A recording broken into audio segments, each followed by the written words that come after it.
सत श्री अकाल दोस्तों, welcome to door step education point. अज की क्लास में आपां पैडागोजी के कुछ प्रश्नों को डिस्कस करन जा रहे हैं। ये क्लास तुहाडे PS TET and C TET के एग्जाम लिए काफ़ी इंपॉर्टेंट है।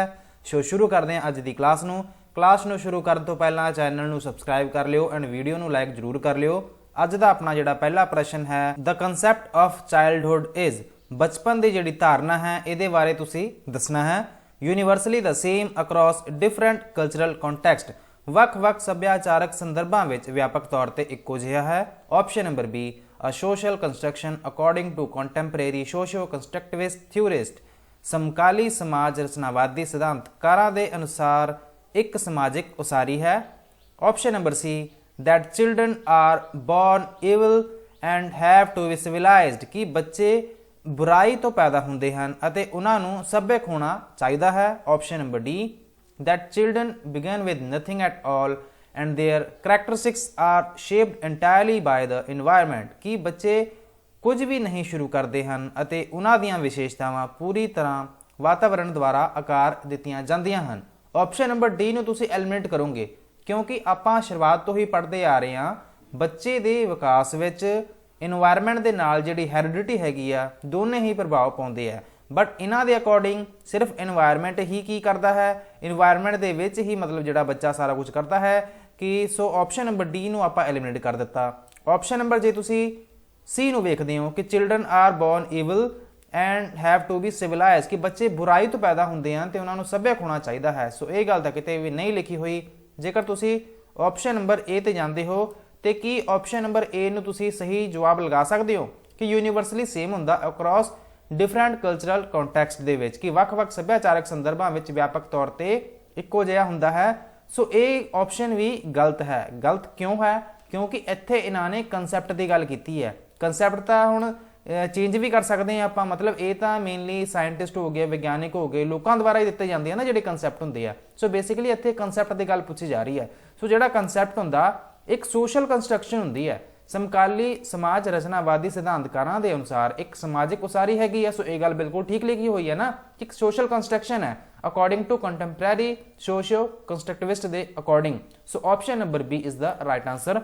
चलते हैं नैक्सट प्रश्न ते। अगले प्रश्न में तुहाडे तो पूछा जा रहा है, which of the following characterize the period of middle childhood, हेठ लिखिया विचों किहड़ा मध्य बचपन की म्याद नूं दर्शाउंदा है कि यह physical growth and development occurs at very rapid pace, शरीरक विकास ਅਤੇ विकास बहुत तेज ਜਿਹੜਾ ਹੈ रफ्तार ਨਾਲ ਹੁੰਦਾ ਹੈ। ਜਿਹੜੀ ਆਪਣੀ ਪ੍ਰਗਤੀ ਅਤੇ ਜਿਹੜਾ ਵਿਕਾਸ ਹੈ ਉਹ ਬਹੁਤ ਤੇਜ਼ ਰਫ਼ਤਾਰ ਨਾਲ ਹੁੰਦਾ ਇਹ ਕਹਿ ਰਹੇ ਆ। ਜਾਂ ਫਿਰ option number B, ability to think abstractly and use scientific reasoning develops, ਅਮੂਰਤ ਸੋਚਣ ਅਤੇ ਵਿਗਿਆਨਕ ਤਰਕ ਦੀ ਵਰਤੋਂ ਕਰਨ ਦੀ ਜਿਹੜੀ ਸਮਰੱਥਾ ਹੁੰਦੀ ਹੈ ਉਹ ਵਿਕਸਿਤ ਹੁੰਦੀ ਹੈ। ਜਾਂ ਫਿਰ option number C, children begin to think logically but concretely, ਬੱਚੇ ਤਰਕ ਨਾਲ ਪਰ ਠੋਸ ਸੋਚਣਾ ਸ਼ੁਰੂ ਕਰ ਦਿੰਦੇ ਆ। ਜਾਂ ਫਿਰ option number D, learning occurs primarily through sensory and motor activities, ਸਿਖਲਾਈ ਮੁੱਖ ਤੌਰ ਤੇ ਸੰਵੇਦੀ ਅਤੇ ਮੋਟਰ ਗਤੀਵਿਧੀਆਂ ਰਾਹੀਂ ਹੁੰਦੀ ਹੈ। ਮਿਡਲ ਚਾਈਲਡਹੁੱਡ ਪੀਰੀਅਡ ਦੀ ਜੇਕਰ ਆਪਾਂ ਗੱਲ ਕਰੀਏ ਇਹ ਤੁਹਾਨੂੰ ਮੇਨਲੀ 6 ਤੋਂ ਲੈ ਕੇ ਲਗਭਗ ਆਪਾਂ ਮੰਨ ਸਕਦੇ ਹਾਂ 11 ਸਾਲ ਤੱਕ ਦੀ ਜਿਹੜੀ ਉਮਰ ਹੁੰਦੀ ਹੈ ਨਾ ਉਹਦੇ ਵਿੱਚ ਵਾਲਾ ਟਾਈਮ ਵੇਖਣ ਨੂੰ ਮਿਲਦਾ ਹੈ। ਤੁਸੀਂ ਹੁਣ ਪਿਆਜੇ ਵਾਲੀ ਸਟੇਜ ਨੂੰ ਯਾਦ ਕਰੋ, ਜਿਹੜਾ ਟਾਈਮ ਸੀ 6 ਤੋਂ ਲੈ ਕੇ 11 ਸਾਲ ਦੀ ਉਮਰ ਵਾਲਾ ਉਹ ਕਿਹੜਾ ਟਾਈਮ ਸੀ? ਕਿਉਂਕਿ ਪਿਆਜੇ ਦੀ ਜਿਹੜੀ ਥਿਊਰੀ ਸੀਗੀ ਕੋਗਨੀਟਿਵ ਡਿਵੈਲਪਮੈਂਟ ਦੀ ਉਹਨੂੰ ਆਪਾਂ 4 ਭਾਗਾਂ ਵਿੱਚ ਵੰਡਦੇ ਸੀਗੇ। ਪਹਿਲੀ ਸੀਗੀ ਇਨਫੈਂਸੀ, ਉਸ ਤੋਂ ਬਾਅਦ ਆ ਜਾਂਦੀ ਸੀ ਪ੍ਰੀ ਆਪਰੇਸ਼ਨਲ ਐਂਡ ਜਿਹੜੀ ਪਹਿਲੀ ਸਟੇਜ ਹੈਗੀ ਆ ਇਨਫੈਂਸੀ ਉਹਨੂੰ ਤੁਸੀਂ ਸੈਂਸਰੀ ਮੋਟਰ ਸਟੇਜ ਵੀ ਕਹਿੰਦੇ ਸੀਗੇ। ਉਸ ਤੋਂ ਬਾਅਦ ਆ ਜਾਂਦੀ ਸੀਗੀ ਪ੍ਰੀ ਆਪਰੇਸ਼ਨਲ, ਥਰਡ ਤੇ ਆ ਜਾਂਦੀ ਸੀਗੀ ਕਨਕਰੀਟ ਆਪਰੇਸ਼ਨਲ ਐਂਡ ਲਾਸਟ ਤੇ ਆ ਜਾਂਦੀ ਸੀਗੀ ਫਾਰਮਲ ਆਪਰੇਸ਼ਨਲ ਸਟੇਜ। ਜੇ ਤੁਸੀਂ ਯਾਦ ਕਰੋ ਜਿਹੜੀ 6 ਤੋਂ ਲੈ ਕੇ 11 ਜਾਂ ਫਿਰ 7 ਤੋਂ ਲੈ ਕੇ ਜਿਹੜੀ 11 ਸਾਲ ਤੱਕ ਦੀ ਜਿਹੜੀ ਉਮਰ ਸੀਗੀ ਉਹਦੇ ਵਿੱਚ ਜਿਹੜਾ ਬੱਚੇ ਦਾ ਵਿਕਾਸ ਹੁੰਦਾ ਹੈ ਉਹ ਕਿਸ ਤਰ੍ਹਾਂ ਦਾ ਹੁੰਦਾ ਹੈ ਕਿ ਉਹਦੀ ਜਿਹੜੀ ਫਿਜ਼ੀਕਲ ਗਰੋਥ ਹੈਗੀ ਆ, ਡਿਵੈਲਪਮੈਂਟ ਹੁੰਦੀ ਹੈ ਉਹ ਬਹੁਤ ਤੇਜ਼ੀ ਨਾਲ ਹੋਣ ਲੱਗ ਜਾਂਦੀ ਹੈ। ਇਹ ਆਪਾਂ ਨੂੰ ਸਾਰਿਆਂ ਨੇ ਯਾਦ ਵੀ ਕੀਤਾ ਸੀਗਾ ਕਿ ਇਹ अर्ਲੀ ਚਾਈਲਡਹੁੱਡ ਜਾਂ ਫਿਰ ਜਿਹੜਾ ਇਨਫੈਂਸੀ ਪੀਰੀਅਡ ਹੁੰਦਾ ਹੈ ਉਹਦੇ ਵਿੱਚ ਜਿਹੜਾ ਫਿਜ਼ੀਕਲ ਗਰੋਥ ਜਾਂ ਫਿਰ ਡਿਵੈਲਪਮੈਂਟ ਹੁੰਦੀ ਹੈ, ਪ੍ਰਗਤੀ ਅਤੇ ਵਿਕਾਸ ਉਹ ਬਹੁਤ ਤੇਜ਼ੀ ਨਾਲ ਹੁੰਦਾ। ਸੋ ਆਪਸ਼ਨ ਨੰਬਰ ਏ ਤਾਂ ਹੋ ਨਹੀਂ ਸਕਦਾ। ਇਹਦੇ ਵਿੱਚ ਲਿਖਿਆ ਹੋਇਆ ਬੀ ਦੇ ਵਿੱਚ ability to think abstractly and use scientific reasoning, ਬੱਚੇ ਸਾਇੰਟੀਫਿਕ ਰੀਜ਼ਨਿੰਗ ਦੀ ਵਰਤੋਂ ਪਤਾ ਕਦੋਂ ਕਰਦੇ ਆ? ਫਾਰਮਲ ਆਪਰੇਸ਼ਨਲ ਸਟੇਜ ਦੇ ਵਿੱਚ ਜਿਹੜੀ ਕਿ ਚੌਥੀ ਸਟੇਜ ਹੁੰਦੀ ਹੈ 11 ਤੋਂ ਲੈ ਕੇ 15 ਸਾਲ ਤੱਕ 16 ਸਾਲ ਤੱਕ ਉਹਦੇ ਵਿੱਚ ਇਹ ਯੂਜ਼ ਕਰਦੇ ਆ। ਸੋ ਇਹ ਆਪਸ਼ਨ ਤਾਂ ਹੋ ਨਹੀਂ ਸਕਦਾ। ਜੇਕਰ ਆਪਾਂ ਗੱਲ ਕਰੀਏ ਆਪਸ਼ਨ ਨੰਬਰ ਸੀ ਦੀ, children begin to think logically but concretely, ਬੱਚੇ ਤਰਕ ਨਾਲ ਪਰ ਠੋਸ ਸੋਚਣਾ ਸ਼ੁਰੂ ਕਰ ਦਿੰਦੇ ਆ। ਸੋ ਇਹ ਗੱਲ ਬਿਲਕੁਲ ਠੀਕ ਲਿਖੀ ਹੋਈ ਹੈ। ਜਦੋਂ ਆਪਾਂ ਗੱਲ ਕਰਦੇ ਹਾਂ 6 ਤੋਂ ਲੈ ਕੇ 11 ਸਾਲ ਤੱਕ ਦੇ ਉਮਰ ਦੇ ਬੱਚਿਆਂ ਦੀ ਜਾਂ ਫਿਰ ਮਿਡਲ ਚਾਈਲਡਹੁੱਡ ਪੀਰੀਅਡ ਦੀ, ਇਹਦੇ ਵਿੱਚ ਜਿਹੜੇ ਬੱਚੇ ਹੁੰਦੇ ਆ ਇਹ ਸੋਚਣਾ ਸ਼ੁਰੂ ਕਰ ਦਿੰਦੇ ਆ ਲੌਜੀਕਲੀ ਬਟ ਕਨਕਰੀਟਲੀ, ਭਾਵ ਜਿਹੜੀਆਂ ਅਮੂਰਤ ਸੋਚਣ ਵਾਲੀਆਂ ਜਿਹੜੀਆਂ ਉਹਨਾਂ 'ਚ ਕੈਪੇਬਿਲਿਟੀਜ਼ ਹੁੰਦੀਆਂ, ਜਿਹੜੀ ਕਿ ਆਪਸ਼ਨ ਨੰਬਰ 20 'ਚ ਗੱਲ ਕੀਤੀ ਗਈ ਹੈ, ਉਹ ਡਿਵੈਲਪ ਨਹੀਂ ਹੋਈ ਹੁੰਦੀ, ਬਟ ਉਹ ਜਿਹੜੀਆਂ ਚੀਜ਼ਾਂ ਨੂੰ ਵੇਖ ਸਕਦੇ ਆ ਕਨਕਰੀਟ ਤੌਰ ਤੇ, ਉਹਨਾਂ ਬਾਰੇ ਉਹ ਲੌਜੀਕਲੀ ਸੋਚਣਾ ਸ਼ੁਰੂ ਕਰ ਦਿੰਦੇ ਆ। ਸੋ option number C is the right answer. D option ਤੁਹਾਡਾ ਕਿਹਦੇ ਨਾਲ ਸੰਬੰਧਿਤ ਹੈ? ਇਹ ਸੈਂਸਰੀ ਮੋਟਰ ਨਾਲ ਹੀ ਸੰਬੰਧਿਤ ਹੈ ਕਿ ਬੱਚੇ ਜਿਹੜੇ ਹੁੰਦੇ ਨੇ ਅਕਰਸ ਲਰਨਿੰਗ ਜਿਹੜੀ ਹੁੰਦੀ ਹੈ ਪ੍ਰਾਇਮਰਲੀ ਥਰੂ ਸੈਂਸਰੀ ਜਾਂ ਫਿਰ ਮੋਟਰ ਐਕਟੀਵਿਟੀਜ਼ ਦੇ ਥਰੂ ਹੀ ਹੁੰਦੀ ਹੈ, ਕਿ ਸਿਖਲਾਈ ਮੁੱਖ ਤੌਰ ਤੇ ਸੰਵੇਦੀ ਅਤੇ ਮੋਟਰ ਗਤੀਵਿਧੀਆਂ ਰਾਹੀਂ ਹੁੰਦੀ ਹੈ। ਸੋ ਆਪਸ਼ਨ ਨੰਬਰ ਡੀ ਵੀ ਨਹੀਂ ਹੋਏਗਾ ਸਹੀ। ਆਪਸ਼ਨ ਨੰਬਰ ਸੀ ਨੂੰ ਕਰੋਗੇ ਟਿਕ। ਚੱਲਦੇ ਹਾਂ ਅਗਲੇ ਪ੍ਰਸ਼ਨ ਤੇ।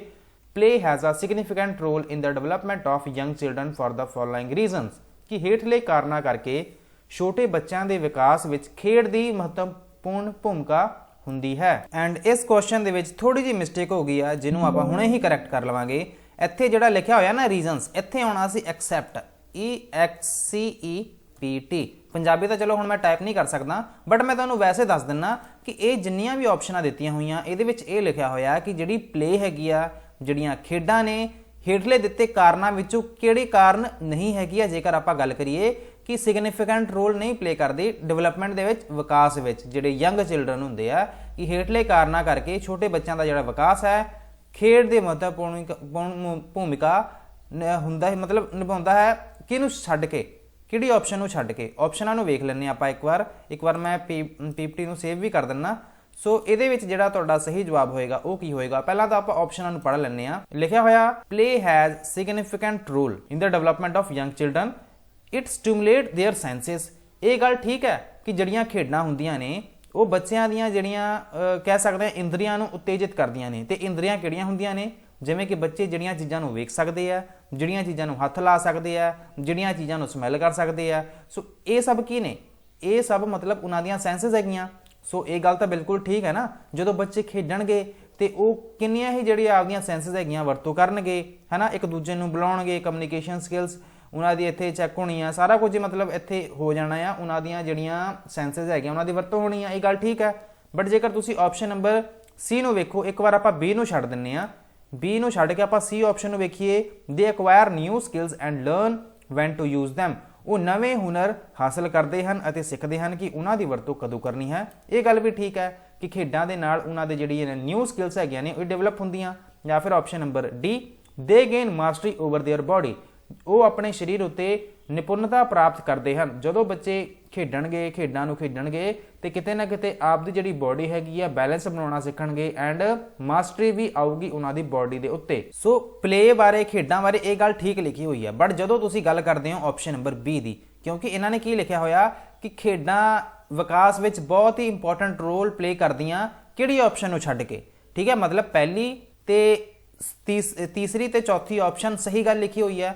ਬਟ ਆਪਸ਼ਨ ਨੰਬਰ ਡੀ ਨੂੰ ਜੇ ਤੁਸੀਂ ਵੇਖਦੇ ਹੋ, ਇੱਥੇ ਲਿਖਿਆ ਹੋਇਆ ਸਮਾਂ ਬਿਤਾਉਣ ਦਾ ਇਹ ਸਿਰਫ ਇੱਕ ਸੁਹਾਵਣਾ ਤਰੀਕਾ ਹੈ। It is just a pleasant way to spend time. So ਇਹ ਗੱਲ ਇੱਥੇ ਇੰਨੀ ਐਪਰੋਪ੍ਰੀਏਟ ਨਹੀਂ ਹੈਗੀ। ਸੋ ਆਪਸ਼ਨ ਨੰਬਰ ਬੀ ਨੂੰ ਤੁਸੀਂ ਕਰੋਗੇ ਟਿਕ। ਆਪਾਂ ਚੱਲਦੇ ਹਾਂ ਅਗਲੇ ਪ੍ਰਸ਼ਨ ਤੇ। The concept of object permanence is attained during ਪਿਆਜੇ ਸਟੇਜ ਆਫ ਡਿਵੈਲਪਮੈਂਟ।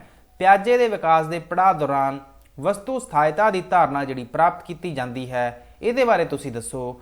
ਜਦੋਂ ਆਪਾਂ ਆਬਜੈਕਟ ਪਰਮਾਨੈਂਸ ਦੀ ਗੱਲ ਕਰਦੇ ਹਾਂ, ਪਿਆਜੇ ਦੀ ਥਿਊਰੀ ਨੂੰ ਮੇਨਲੀ 4 ਭਾਗਾਂ ਵਿੱਚ ਵੰਡਿਆ ਗਿਆ ਹੈ। ਪਹਿਲੀ ਹੈ ਸੈਂਸਰੀ ਮੋਟਰ ਸਟੇਜ, ਦੂਸਰੀ ਜਿਹੜੀ ਹੈਗੀ ਹੈ ਸਟੇਜ ਉਹਨੂੰ ਆਪਾਂ ਨਾਮ ਦਿੰਨੇ ਆ ਪ੍ਰੀ ਆਪਰੇਸ਼ਨਲ ਸਟੇਜ ਦਾ। ਉਸ ਤੋਂ ਬਾਅਦ ਆ ਜਾਂਦੀ ਹੈ ਥਰਡ ਸਟੇਜ, ਜਿਹਨੂੰ ਤੁਸੀਂ ਕਨਕਰੀਟ ਆਪਰੇਸ਼ਨਲ ਸਟੇਜ ਕਹਿੰਦੇ ਹੋ। ਚੌਥੇ ਨੰਬਰ ਤੇ ਆ ਜਾਂਦੀ ਹੈ ਫਾਰਮਲ ਆਪਰੇਸ਼ਨਲ ਸਟੇਜ। ਇੱਕ ਵਾਰ ਮੈਂ ਇੱਥੇ ਨੰਬਰਿੰਗ ਵੀ ਪਾ ਦਿੰਨਾ। ਪਹਿਲੀ ਤੇ ਆਉਂਦੀ ਹੈ ਸੈਂਸਰੀ ਮੋਟਰ, ਦੂਸਰੀ ਤੇ ਆਉਂਦੀ ਹੈ ਪ੍ਰੀ ਆਪਰੇਸ਼ਨਲ, ਤੀਸਰੇ ਤੇ ਕਿਹੜੀ ਸਟੇਜ ਆਉਂਦੀ ਹੈ? ਤੀਸਰੇ ਤੇ ਆਉਂਦੀ ਹੈ ਕਨਕਰੀਟ ਆਪਰੇਸ਼ਨਲ, ਚੌਥੇ ਤੇ ਆਉਂਦੀ ਹੈ ਫਾਰਮਲ ਆਪਰੇਸ਼ਨਲ। ਉਮਰ ਦੀ ਵੀ ਗੱਲ ਕਰ ਲਈਏ, ਉਮਰ ਦੀ ਵੀ ਗੱਲ ਕਰ ਲੈਂਦੇ ਆ। ਸੈਂਸਰੀ ਮੋਟਰ ਸਟੇਜ ਤੁਹਾਨੂੰ ਜਨਮ ਤੋਂ ਲੈ ਕੇ 2 ਸਾਲ ਤੱਕ ਦੀ ਜਿਹੜੀ ਉਮਰ ਹੁੰਦੀ ਹੈ, ਉਦੋਂ ਤੱਕ ਤੁਹਾਨੂੰ ਇਹ ਏਜ ਵੇਖਣ ਨੂੰ ਮਿਲਦੀ ਹੈ। ਜੇਕਰ ਆਪਾਂ ਗੱਲ ਕਰੀਏ ਪ੍ਰੀ ਆਪਰੇਸ਼ਨਲ ਏਜ ਸਟੇਜ ਦੀ, ਇਹ ਤੁਹਾਨੂੰ ਲਗਭਗ 3 ਤੋਂ ਲੈ ਕੇ 6 ਸਾਲਾਂ ਤੱਕ ਦੀ ਜਿਹੜੀ ਉਮਰ ਹੁੰਦੀ ਹੈ, ਉਸ ਟਾਈਮ ਦਾ ਜਿਹੜਾ ਉਹ ਟਾਈਮ ਹੁੰਦਾ ਹੈ ਉਹਨੂੰ ਆਪਾਂ ਪ੍ਰੀ ਆਪਰੇਸ਼ਨਲ ਸਟੇਜ ਦਾ ਨਾਮ ਦਿੰਨੇ ਆ। ਕਨਕਰੀਟ ਆਪਰੇਸ਼ਨਲ ਸਟੇਜ ਦੇ ਵਿੱਚ ਮੇਨਲੀ ਤੁਹਾਨੂੰ 6 ਤੋਂ 11 कह सकते हो या फिर 7 तो 11 साल तक की उम्र के जोड़े बच्चे होंगे ने उन्होंने कंक्रीट ऑपरेशनल स्टेज की गल की जाती है। फॉर्मल ऑपरेशनल स्टेज के विच मेनली 11 तो लैके तुसीं 15 कर लो 16 कर लो लगभग इन्ने सालों तक की जी उम्र है वो वाला टाइम तो फॉर्मल ऑपरेशनल स्टेज वेखण नूं मिलता है। जेकर आप गल करिए सेंसरी मोटर स्टेज के मेनली बच्चे जोड़े होंगे हैगे आ उन्हां विच ऑब्जैक्ट परमानेंस की जी स्टेज हैगी है ये तुहानूं वेखण नूं मिलती है। ऑब्जैक्ट परमानेंस हुंदा की है? ऑब्जैक्ट परमानेंस दे विच जिहड़े बच्चे होंदे ने वो की करते हैं आपदे आले दुआले पईयां चीज़ां नूं रैकोगनाइज जदों शुरू कर दिंदे ने कि हाँ भी मेरे आले दुआले आ चीज़ां पईयां ने। जिवें मान लो कि मैं रोज़ आपदा जिहड़ा मोटरसाइकिल स्कूल लैके जाना तो मेरे घर एक छोटा जिहा बच्चा आ समझ लो तो उत्थे मैं ना एक डेली आके आपदे ना घर में आके मैं चाबी टंग देना किते बच्चा उन्होंने रोज़ ही वेखदा मतलब उस चीज़ नूं रैकोगनाइज शुरू करना मतलब करना शुरू कर दिंदा आ। सो सेंसरी मोटर स्टेज की ही ये गल की जा रही है कि प्याजे की इहो जी किहड़ी स्टेज हैगी आ जिहदे विच तुहानूं ऑब्जैक्ट परमानेंस वाली जिहड़ी फीचर है करैक्टरिस्टिक्स है ये तुहानूं वेखण नूं मिलता है। सो option number D is the right answer. चलते हैं अगले प्रश्न ते। अगला जिहड़ा प्रश्न है जिहदे विच तुहाडे तों पुछया जा रहा है between month of age most children begin to combine words into short sentences while speaking। महीनिਆਂ ਦੀ ਉਮਰ ਦੇ ਵਿਚਕਾਰ ਕਿੰਨੇ ਮਹੀਨੇ ਹੁੰਦੇ ਨੇ ਉਦੋਂ मतलब ज़्यादातर ਬੱਚੇ ਬੋਲਦੇ ਸਮੇਂ ਸ਼ਬਦਾਂ ਦੇ ਛੋਟੇ ਵਾਕਾਂ ਵਿੱਚ ਜੋੜਨਾ ਸ਼ੁਰੂ ਕਰ ਦਿੰਦੇ ਆ ਕਿ ਉਹ 18 ਮਹੀਨਿਆਂ ਤੋਂ ਲੈ ਕੇ 24 ਮਹੀਨਿਆਂ ਤੱਕ ਦੀ ਗੱਲ ਕੀਤੀ ਜਾ ਰਹੀ ਹੈ ਭਾਵ 1.5 ਸਾਲ ਤੋਂ ਲੈ ਕੇ 2 ਸਾਲ ਤੱਕ ਦੇ ਬੱਚੇ ਜਾਂ ਫਿਰ 2 ਸਾਲ ਤੋਂ ਲੈ ਕੇ 3 ਲਗਭਗ 2.5 ਸਾਲ ਤੱਕ ਭਾਵ 24 ਤੇ 30 ਮਹੀਨਿਆਂ ਦੇ ਵਿੱਚ ਜਾਂ ਫਿਰ 30 ਐਂਡ 36 ਮਹੀਨਿਆਂ ਵਿੱਚ ਜਾਂ ਫਿਰ 12 ਤੋਂ 18 ਸਾਲ ਤੋਂ ਲੈ ਕੇ 1.5 ਸਾਲ ਤੱਕ। ਇਸ ਪ੍ਰਸ਼ਨ ਦਾ ਸਹੀ ਜਵਾਬ ਹੈ 18 ਤੋਂ ਲੈ ਕੇ 24 ਤੱਕ। 18 ਮਹੀਨਿਆਂ ਤੋਂ ਲੈ ਕੇ 24 ਮਹੀਨਿਆਂ ਦੇ ਵਿੱਚ 1.5 ਸਾਲ ਤੋਂ ਲੈ ਕੇ 2 ਸਾਲ ਤੱਕ ਦੇ ਜਿਹੜੇ ਬੱਚੇ ਹੁੰਦੇ ਆ ਉਹ ਮੇਨਲੀ ਬੱਚੇ ਕੀ ਕਰਦੇ ਆ ਜਿਹੜੇ ਵਰਡਸ ਹੁੰਦੇ ਆ ਉਹਨਾਂ ਨੂੰ ਕੰਬਾਈਨ ਕਰਕੇ ਛੋਟੇ ਛੋਟੇ ਸੈਂਟੈਂਸਾਂ ਵਿੱਚ ਬੋਲਣ ਦੀ ਜਿਹੜੀ ਕੋਸ਼ਿਸ਼ ਹੈਗੀ ਆ ਉਹ ਕਰਨੀ ਸ਼ੁਰੂ ਕਰ ਦਿੰਦੇ ਆ। ਸੋ option number A is the right answer. ਹੁਣ ਗੱਲ ਕਰਦੇ ਆ ਅਗਲੇ ਪ੍ਰਸ਼ਨ ਦੀ। ਅਗਲਾ ਪ੍ਰਸ਼ਨ ਪੁੱਛ ਰਿਹਾ ਹੈ ਤੁਹਾਡੇ ਤੋਂ in which stage of development do the sexual changes that occur in the child's body start to appear. ਵਿਕਾਸ ਦੇ ਕਿਹੜੇ ਪੜਾਅ ਵਿੱਚ ਬੱਚੇ ਦੇ ਸਰੀਰ ਵਿੱਚ ਹੋਣ ਵਾਲੇ ਜਿਹੜੇ ਜੀਨਸੀ ਬਦਲਾਅ ਹੈਗੇ ਆ ਉਹ ਪ੍ਰਗਟ ਹੋਣੇ ਸ਼ੁਰੂ ਹੋ ਜਾਂਦੇ ਆ। ਇਹਨੂੰ ਆਪਾਂ ਕਿਹੜੀ ਏਜ ਕਹਿੰਦੇ ਆ ਇਹ ਕੀ ਇਹ अर्ਲੀ ਚਾਈਲਡहुड ਪੀਰੀਅਡ ਹੈ ਸ਼ੁਰੂਆਤੀ ਬਚਪਨ ਲੇਟਰ ਐਡੋਲੈਸੈਂਸ ਪੀਰੀਅਡ ਹੈ ਬਾਅਦ ਵਿੱਚ ਕਿਸ਼ੋਰ ਅਵਸਥਾ ਜਾਂ ਫਿਰ ਅਡਲਟਹੁੱਡ ਬਾਲਗਤਾ ਜਾਂ ਫਿਰ ਆਪਸ਼ਨ ਨੰਬਰ ਡੀ ਪਿਊਬਰਟੀ ਜਵਾਨੀ। ਮੇਨਲੀ ਇਸ ਏਜ ਨੂੰ ਆਪਾਂ ਪਿਊਬਰਟੀ ਦਾ ਨਾਮ ਦਿੰਦੇ ਆ। Puberty is the age when sexual changes that occurs in the child body start to appear।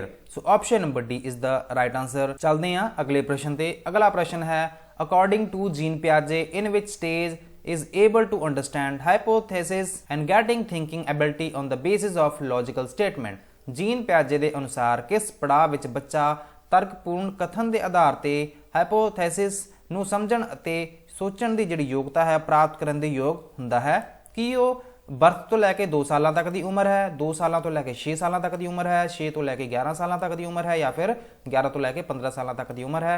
ਹੁਣੇ ਆਪਾਂ ਜਸਟ ਡਿਸਕਸ ਕਰਕੇ ਹੀ ਆਏ ਸੀ ਮੈਨੂੰ ਨਹੀਂ ਸੀ ਪਤਾ ਕਿ ਉਸ ਤੋਂ ਸੰਬੰਧਿਤ ਇਹ ਕੁਐਸਚਨ ਵੀ ਆਏਗਾ। ਵੇਖ ਲੈਂਦੇ ਆ ਇਹਦਾ ਕੀ ਜਵਾਬ ਹੋਏਗਾ ਜੀ। ਜੇਕਰ ਆਪਾਂ ਗੱਲ ਕਰੀਏ ਇਹ ਜਿਹੜੀ ਸਟੇਜ ਹੁੰਦੀ ਹੈ ਮੇਨਲੀ ਤੁਹਾਨੂੰ ਜਦੋਂ ਬੱਚਾ ਆਪਦੀ ਲੌਜੀਕਲ ਥਿੰਕਿੰਗ ਨੂੰ मतलब की कर देंदा है वो सोचना शुरू कर देंदा है एंड जिहड़ी हाइपोथेसिस हुंदी है हाइपोथेटिकल जिहड़ी थिंकिंग हुंदी है जिवें कि गैस करना इमेजिन करना है ना जिहड़ियां चीज़ां नूं नहीं वेख सकदा उन्हां नूं भी इमेजिन करके उन्हां क्वेश्चनां दे जवाब देण दी कोशिश करदा है आपदी रीजनिंग नूं यूज़ करता है। ਉਹ ਏਜ ਮੇਨਲੀ ਤੁਹਾਨੂੰ ਫਾਰਮਲ ਆਪਰੇਸ਼ਨਲ ਸਟੇਜ ਵਿੱਚ ਵੇਖਣ ਨੂੰ ਮਿਲਦੀ ਹੈ ਐਂਡ ਫਾਰਮਲ ਆਪਰੇਸ਼ਨਲ ਸਟੇਜ ਦੀ ਆਪਾਂ ਹੁਣੇ ਗੱਲ ਕੀਤੀ ਸੀਗੀ 11 ਤੋਂ ਲੈ ਕੇ 15 ਸਾਲ ਤੱਕ ਦੇ ਉਮਰਾਂ ਦੇ ਜਿਹੜੇ ਬੱਚੇ ਹੁੰਦੇ ਆ ਉਹਨਾਂ ਨੂੰ ਆਪਾਂ ਕੀ ਕਹਿੰਦੇ ਆ ਉਹਨਾਂ ਨੂੰ ਆਪਾਂ ਫਾਰਮਲ ਆਪਰੇਸ਼ਨਲ ਸਟੇਜ ਵਿੱਚ ਕੈਟੇਗਰਾਈਜ਼ ਕਰਦੇ ਆ। 84ਵਾਂ ਕੁਐਸਚਨ ਤੁਸੀਂ ਦੁਬਾਰਾ ਵੇਖੋ ਇੱਥੇ ਮੈਂ ਦੱਸਿਆ ਸੀ ਨਾ ਕਿ ਜਿਹੜੀ ਸਟੇਜ ਹੁੰਦੀ ਹੈ ਫਾਰਮਲ ਆਪਰੇਸ਼ਨਲ ਸਟੇਜ ਇਹ ਚੌਥੀ ਸਟੇਜ ਹੁੰਦੀ ਹੈ 11 ਤੋਂ ਲੈ ਕੇ 15 ਸਾਲ ਤੱਕ ਦੇ ਉਮਰਾਂ ਦੇ ਜਿਹੜੇ ਬੱਚੇ ਹੁੰਦੇ ਆ ਉਹਨਾਂ ਵਿੱਚ ਤੁਹਾਨੂੰ ਇਹ ਜਿਹੜੀ ਚੀਜ਼ ਹੈ ਵੇਖਣ ਨੂੰ ਮਿਲਦੀ ਹੈ। चलते हैं जी अगले प्रश्न ते। Which of the following is an example of an innate motive. हेठ लिखिया विचों किहड़ा एक अंदरूनी मनोरथ की एक उदाहरण है कि ये अवार्ड है कि ये हंगर जिन्हों भुख कह सकते हो कि ये पनिशमेंट है सज़ा या फिर इंसेंटिव है प्रोत्साहन। जेकर आप गल करिए इन्होंने की पूछा है आइनेट मोटिव पूछा है अंदरूनी मनोरथ। अंदरूनी मनोरथ की जेकर आप गल करिए अवार्ड पनिशमेंट एंड इंसेंटिव ये जिहड़ियां चीज़ां ने ये आपां बाहरों दिन्ने आ ये बाहरलियां मोटिवेशन दे काम आउंदियां आ बट जिहड़ी हंगर हैगी आ ये की है आइनेट मोटिव है क्योंकि ਜਦੋਂ ਤੁਹਾਨੂੰ ਭੁੱਖ ਲੱਗਦੀ ਹੈ, ਤੁਹਾਡੇ ਕੋਲ ਪੈਸੇ ਨਹੀਂ ਹੈਗੇ, ਤੁਸੀਂ ਜ਼ਰੂਰ ਸੋਚੋਗੇ ਕਿ ਹਾਂ ਵੀ ਮੈਂ ਕਿਤੇ ਮਿਹਨਤ ਕਰਾਂ, ਪੈਸੇ ਕਮਾਵਾਂ। ਜਸਟ ਇੱਕ ਐਗਜ਼ਾਮਪਲ ਦੇ ਰਿਹਾ ਮੈਂ, ਮਤਲਬ ਇਹ ਵਾਲੀ ਜਿਹੜੀ ਮੋਟੀਵੇਸ਼ਨ ਆਏਗੀ ਇਹ ਅੰਦਰੋਂ ਹੀ ਆਏਗੀ, ਇਹ ਆਈਨੇਟ ਮੋਟਿਵ ਹੈ, ठीक है जी। ਜਾਂ ਬਾਕੀ ਅਵਾਰਡ ਹੋ ਗਿਆ, ਪਨਿਸ਼ਮੈਂਟ ਹੋ ਗਈ ਐਂਡ ਇਨਸੈਂਟਿਵ ਹੋ ਗਿਆ, ਇਹਨਾਂ ਨੂੰ ਆਪਾਂ ਕੀ ਕਹਿੰਦੇ ਆ, ਮਤਲਬ ਇਹ ਐਕਸਟਰਨਲ ਫੋਰਸਿਸ ਹੈਗੀਆਂ ਨੇ, ਐਕਸਟਰਨਲ ਮੋਟਿਵ ਦੇ ਕੰਮ ਆਉਂਦੇ ਆ। ਆਪਸ਼ਨ ਨੰਬਰ ਬੀ ਨੂੰ ਤੁਸੀਂ ਕਰੋਗੇ ਟਿਕ। ਆਪਾਂ ਚੱਲਦੇ ਹਾਂ ਅਗਲੇ ਪ੍ਰਸ਼ਨ ਦੇ, ਜਿਹੜਾ ਅੱਜ ਦਾ ਸੈਕੰਡ ਲਾਸਟ ਪ੍ਰਸ਼ਨ ਹੈ। ਇੱਕ ਥਿਊਰੀ ਬੇਸਡ ਪ੍ਰਸ਼ਨ ਹੈ, ਵੇਖਦੇ ਹਾਂ ਤੁਹਾਨੂੰ ਆਉਂਦਾ ਜਾਂ ਨਹੀਂ ਆਉਂਦਾ। Which of the following is not the type of personality given by Kretschmer. ਹੇਠਾਂ ਦਿੱਤੇ ਵਿੱਚੋਂ ਕਿਹੜਾ ਕ੍ਰੈਟਸ਼ਮਰ ਦੁਆਰਾ ਦਿੱਤੀ ਗਈ ਸ਼ਖਸੀਅਤ ਦੀ ਕਿਸਮ ਨਹੀਂ ਹੈ। एक गल पढ़ के आपां नूं भी पता लगता क੍ਰੈਟਸ਼ਮਰ ने शायद परसनैलिटी की थ्योरी दी होगी एंड उहदे बारे भी मैं तुहानूं जरूर समझाऊंगा। पहला आपां इहदा सही जवाब वेख लैंदे आ, एथलैटिक या फिर एस्थैटिक, सुहज, एस्थैनिक या फिर पिकनिक। इत्थे जिहड़ा सही जवाब है वो हैगा एस्थैटिक, सुहज, क्योंकि एस्थैटिक बारे कोई गल नहीं कीती सीगी ਕ੍ਰੈਟਸ਼ਮਰ ने। हुण आपां गल कर लैंदे आ एथलैटिक, एस्थैनिक एंड पिकनिक बारे की गल की सीगी क੍ਰੈਟਸ਼ਮਰ ने। जेकर आपां गल करिए एथलैटिक दी, उन्हां अकॉर्डिंग एथलैटिक टाइप वाले जिहड़े लोग हुंदे ने वो बड़े ही स्ट्रोंग हुंदे आ, बड़े ही ब्रेव हुंदे आ एंड वो लोकां नाल घुल मिल जांदे आ छेती, मतलब कि बहुत ही ज़्यादा वो स्ट्रोंग परसन हुंदे आ एथलैटिक किस्म के जिहड़े लोग हुंदे आ। बट एस्थैनिक टाइप के जिहड़े लोग हुंदे आ ये बड़े ही कमज़ोर, उन्हां दे विच कोई उन्हां दे जिहड़ा शरीर हुंदा ना मसल ना मात्र हुंदा, भी उन्हां दी कोई बॉडी नहीं हुंदी, वो बड़े ही पतले हुंदे आ, किसी नाल घुलदे मिलदे नहीं एंड कह सकते हैं कि बड़े ही शाई टाइप के हुंदे आ, इंट्रोवर्ट टाइप के जिहड़े लोग हुंदे आ उन्हां नूं ओह एस्थैनिक मतलब परसनैलिटी का नाम दिंदे आ। लास्ट ते ओह पिकनिक परसनैलिटी की गल करते हैं। पिकनिक परसनैलिटी वाले लोग काफ़ी ज़्यादा मोटे होंगे एंड ये किस्म के लोग दूजिਆਂ की मदद भी करते हैं, ठीक है जी। सो ਇਹਦੇ ਬਾਰੇ ਉਹ ਗੱਲ ਕਰਦੇ ਆ, ਤੁਸੀਂ ਇੰਨਾ ਜ਼ਰੂਰ ਯਾਦ ਕਰ ਲਿਓ। ਕ੍ਰੈਟਸ਼ਮਰ ਜਿਹੜੇ ਸੀਗੇ ਉਹ ਤਿੰਨ ਤਰ੍ਹਾਂ ਦੀਆਂ ਜਿਹੜੀਆਂ ਪਰਸਨੈਲਿਟੀਜ਼ ਹੈਗੀਆਂ ਗੱਲ ਕਰਦੇ ਸੀ, ਐਥਲੈਟਿਕ, ਐਸਥੈਨਿਕ ਐਂਡ ਪਿਕਨਿਕ। ਚੱਲਦੇ ਆ, ਇਹਦਾ ਜਿਹੜਾ ਸਹੀ ਜਵਾਬ ਸੀਗਾ ਐਸਥੈਟਿਕ। ਐਸਥੈਟਿਕ ਬਾਰੇ ਉਹਨਾਂ ਵੱਲੋਂ ਕੋਈ ਗੱਲ नहीं की गई। ਹੁਣ ਚੱਲਦੇ ਆ ਅਗਲੇ ਪ੍ਰਸ਼ਨ ਤੇ। What is the age group given ਬਾय Ericsson for the stage industry versus inferiority. ਜੇਕਰ ਤੁਹਾਨੂੰ ਯਾਦ ਹੋਵੇ ਆਪਾਂ ਇਸ ਚੈਨਲ ਤੇ ਵੀ ਪੜਿਆ ਸੀ, ਐਰਿਕ ਐਰਿਕਸਨ ਦੀ ਥਿਊਰੀ ਹੈਗੀ ਆ ਕਿਹੜੀ, ਉਹਨਾਂ ਦੀ ਥਿਊਰੀ ਹੈਗੀ ਆ ਸਾਈਕੋ ਸੋਸ਼ਲ ਦੀ ਥਿਊਰੀ, ਡਿਵੈਲਪਮੈਂਟ ਦੀ ਥਿਊਰੀ ਵੀ ਕਹਿ ਸਕਦੇ ਹੋ। ਇਹਨਾਂ ਦੀ ਥਿਊਰੀ ਮੇਨਲੀ 8 ਸਟੇਜਸ ਵਿੱਚ ਵੇਖਣ ਨੂੰ ਮਿਲਦੀ ਹੈ। ਮੈਂ ਇਹਦੀ ਜਿਹੜੀ ਵੀਡੀਓ ਬਣਾਈ ਸੀ ਨਾ ਉਹਦਾ ਮੈਂ ਇੱਕ ਵਾਰ ਤੁਹਾਨੂੰ ਸਕਰੀਨਸ਼ਾਟ ਵਿਖਾ ਦਿੰਨਾ ਕਿ ਉਹਦੇ ਵਿੱਚ ਆਪਾਂ ਕੀ ਗੱਲਾਂ ਡਿਸਕਸ ਕੀਤੀਆਂ ਸੀਗੀਆਂ। ਇਹਦੇ ਵਿੱਚ ਪਹਿਲਾ ਕੁਐਸਚਨ ਨੂੰ ਤੁਸੀਂ ਦੁਬਾਰਾ ਵੇਖ ਲਓ, what is the age group given by ਕਹਿ ਸਕਦੇ ਆ ਕਿ Erik Erikson for the stage in industry versus inferiority. ਮਿਹਨਤਸ਼ੀਲਤਾ ਬਨਾਮ ਸ਼ਰਮਿੰਦਗੀ ਪੜਾਅ ਲਈ ਜਿਹੜੀ ਐਰਿਕਸਨ ਦੁਆਰਾ ਜਿਹੜੀ ਥਿਊਰੀ ਦਿੱਤੀ ਗਈ ਸੀ ਉਹ ਕਿਹੜੇ ਏਜ ਦੇ ਵਿੱਚ ਤੁਹਾਨੂੰ ਵੇਖਣ ਨੂੰ ਮਿਲਦੀ ਹੈ, ਇੰਡਸਟਰੀ ਵਰਸਸ ਇਨਫੀਰੀਅਰਿਟੀ। ਜਦੋਂ ਤੁਸੀਂ ਜਾਣਦੇ ਹੋ ਆਪਣੇ ਚੈਨਲ ਤੇ ਮੈਂ ਨਾ ਇੱਕ ਵੀਡੀਓ ਬਣਾਈ ਸੀ ਜਿਹਦਾ ਮੈਂ ਸਕਰੀਨਸ਼ਾਟ ਵੀ ਵਿਖਾ ਦਿੰਨਾ। ਇਹਦੇ ਵਿੱਚ ਲਿਖਿਆ ਹੋਇਆ ਐਰਿਕ ਐਰਿਕਸਨ ਦੀ ਜਿਹੜੀ ਥਿਊਰੀ ਹੈਗੀ ਆ ਨਾ 8 ਸਟੇਜਸ ਵਿੱਚ ਤੁਸੀਂ ਇਹਨੂੰ ਵੇਖ ਸਕਦੇ ਹੋ। ਪਹਿਲੀ ਜਿਹੜੀ ਸਟੇਜ ਸੀਗੀ ਉਹਨੂੰ ਆਪਾਂ ਟਰਸਟ ਵਰਸਸ ਮਿਸਟਰਸਟ ਦਾ ਨਾਮ ਦਿੰਦੇ ਆ, ਜਿਹੜੇ ਕਿ ਜਨਮ ਤੋਂ ਲੈ ਕੇ 18 ਮਹੀਨਿਆਂ ਦੇ ਵਿੱਚ ਭਾਵ ਜਨਮ ਤੋਂ ਲੈ ਕੇ 1.5 ਸਾਲ ਤੱਕ ਦਾ ਜਿਹੜਾ ਟਾਈਮ ਹੈ ਉਹ ਤੁਹਾਨੂੰ ਇਸ ਸਟੇਜ ਵਿੱਚ ਵੇਖਣ ਨੂੰ ਮਿਲਦਾ ਹੈ। ਦੂਸਰੀ stage autonomy versus shame and doubt, ਸਵਾਇਤਤਾ ਬਨਾਮ ਸ਼ਰਮਿੰਦਗੀ ਅਤੇ ਸ਼ੱਕ, ਜਿਹੜੀ ਏਜ ਤੁਹਾਨੂੰ ਮੇਨਲੀ 2 ਸਾਲਾਂ ਤੋਂ ਲੈ ਕੇ 3 ਸਾਲਾਂ ਤੱਕ ਦੀ ਉਮਰ ਵਿੱਚ ਵੇਖਣ ਨੂੰ ਮਿਲਦੀ ਹੈ। ਤੀਸਰੀ ਸਟੇਜ ਹੈ ਇਨੀਸ਼ੀਏਟਿਵ ਵਰਸਸ ਗਿਲਟ, ਜਿਹੜੀ ਕਿ 3 ਸਾਲਾਂ ਤੋਂ ਲੈ ਕੇ 5 ਸਾਲਾਂ ਤੱਕ ਦੀ ਉਮਰ ਵਿੱਚ ਵੇਖਣ ਨੂੰ ਮਿਲਦੀ ਹੈ। ਇਹਨੂੰ ਆਪਾਂ ਪਹਿਲ ਬਨਾਮ ਅਪਰਾਧ ਭਾਵਨਾ ਕਹਿੰਦੇ ਆ। ਚੌਥੀ ਜਿਹੜੀ ਸਟੇਜ ਹੈਗੀ ਆ ਇੰਡਸਟਰੀ ਵਰਸਸ ਇਨਫੀਰੀਅਰਿਟੀ, ਜਿਹੜਾ ਕਿ ਆਪਣਾ ਕੁਐਸਚਨ ਸੀ ਉਹਦੇ ਵਿੱਚ ਲਿਖਿਆ ਹੋਊਗਾ ਮਿਹਨਤਸ਼ੀਲਤਾ ਬਨਾਮ ਹੀਣ ਭਾਵਨਾ, ਮੈਂ ਉੱਥੇ ਸ਼ਰਮਿੰਦਗੀ ਲਿਖਿਆ ਹੋਇਆ ਸੀਗਾ, ਥੋੜੀ ਜੀ ਟਰਾਂਸਲੇਸ਼ਨ ਵਿੱਚ ਗਲਤੀ ਹੋ ਗਈ ਬਟ ਚਲੋ ਤੁਸੀਂ ਉਸ ਗੱਲ ਨੂੰ ਇਗਨੋਰ ਕਰਿਓ। ਇੰਗਲਿਸ਼ ਵਾਲਾ ਪੋਰਸ਼ਨ ਵੇਖਿਓ ਕਿ ਇੰਡਸਟਰੀ ਜਿਹੜੀ ਵਰਸਸ ਇਨਫੀਰੀਅਰਿਟੀ ਵਾਲੀ ਜਿਹੜੀ ਗੱਲ ਹੈ ਮਿਹਨਤਸ਼ੀਲਤਾ ਬਨਾਮ ਹੀਣ ਭਾਵਨਾ, ਇਹ ਮੇਨਲੀ ਤੁਹਾਨੂੰ 6 ਤੋਂ ਲੈ ਕੇ 11 ਸਾਲ ਤੱਕ ਦੇ ਜਿਹੜੇ ਉਮਰ ਦੇ ਬੱਚੇ ਹੁੰਦੇ ਆ ਉਹਨਾਂ ਵਿੱਚ ਇਹ ਵੇਖਣ ਨੂੰ ਮਿਲਦੀ ਹੈ। ਐਂਡ ਉਸ ਤੋਂ ਬਾਅਦ ਆ ਜਾਂਦਾ ਹੈ 5ਵੇਂ ਨੰਬਰ ਤੇ ਆਇਡੈਂਟੀਟੀ ਵਰਸਸ ਕਨਫਿਊਜ਼ਨ, ਜਾਣ ਪਛਾਣ ਬਨਾਮ ਭੂਮਿਕਾ ਸੰਭ੍ਰਾਂਤੀ। ਐਂਡ 12 ਤੋਂ ਲੈ ਕੇ 19 ਸਾਲ ਤੱਕ ਦੀ ਉਮਰ ਦੇ ਵਿੱਚ ਇਹ ਤੁਹਾਨੂੰ ਏਜ ਵੇਖਣ ਨੂੰ ਮਿਲਦੀ ਹੈ। ਇੰਟੀਮੇਸੀ ਵਰਸਸ ਆਈਸੋਲੇਸ਼ਨ, ਕੂੜਤਾ ਬਨਾਮ ਵੱਖਰਪਣ 19 ਤੋਂ ਲੈ ਕੇ 40, ਜਨਰੇਟਿਵਿਟੀ ਵਰਸਸ ਸਟੈਗਨੇਸ਼ਨ, ਪ੍ਰਜਨਨ ਬਨਾਮ ਗਤੀਹੀਣਤਾ, ਇੰਟੀਗ੍ਰੇਟਿਵ ਵਰਸਸ ਡਿਸਅਪੀਅਰ, ਸਵੈ ਸੰਗਠਨ ਬਨਾਮ ਨਿਰਾਸ਼ਾ।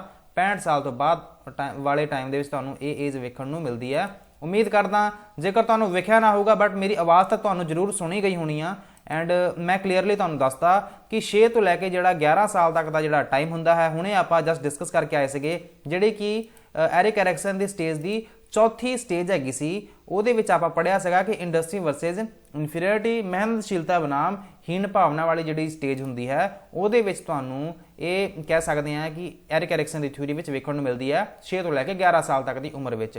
ਸੋ option number A is the right answer. ਇਸ ਦੇ ਨਾਲ ਹੀ ਆਪਾਂ ਵੀਡੀਓ ਨੂੰ ਕਰਾਂਗੇ ਖਤਮ। ਉਮੀਦ ਮੈਂ ਇਹੀ ਕਰੂੰਗਾ ਸੈਸ਼ਨ ਤੁਹਾਡੇ ਲਈ ਯੂਸਫੁਲ ਜ਼ਰੂਰ ਰਿਹਾ ਹੋਊਗਾ। ਜੇਕਰ ਸੈਸ਼ਨ ਯੂਸਫੁਲ ਰਿਹਾ ਸੀ, ਵੀਡੀਓ ਨੂੰ ਲਾਈਕ ਕਰਨਾ ਬਿਲਕੁਲ ਵੀ ਨਾ ਭੁੱਲਿਓ ਐਂਡ ਚੈਨਲ ਨੂੰ ਸਬਸਕ੍ਰਾਈਬ ਜ਼ਰੂਰ ਕਰ ਲਿਓ। ਜਿਹੜਾ ਸਬਸਕ੍ਰਾਈਬ ਬਟਨ ਹੋਏਗਾ ਉਹ ਜ਼ਰੂਰ ਪ੍ਰੈਸ ਹੋ ਜਾਣਾ ਚਾਹੀਦਾ ਤੁਹਾਡੇ ਵੱਲੋਂ। ਸੋ ਇਸ ਦੇ ਨਾਲ ਹੀ ਆਪਾਂ ਵੀਡੀਓ ਨੂੰ ਕਰਦੇ ਹਾਂ ਖਤਮ। Thank you so much for watching. God bless you all.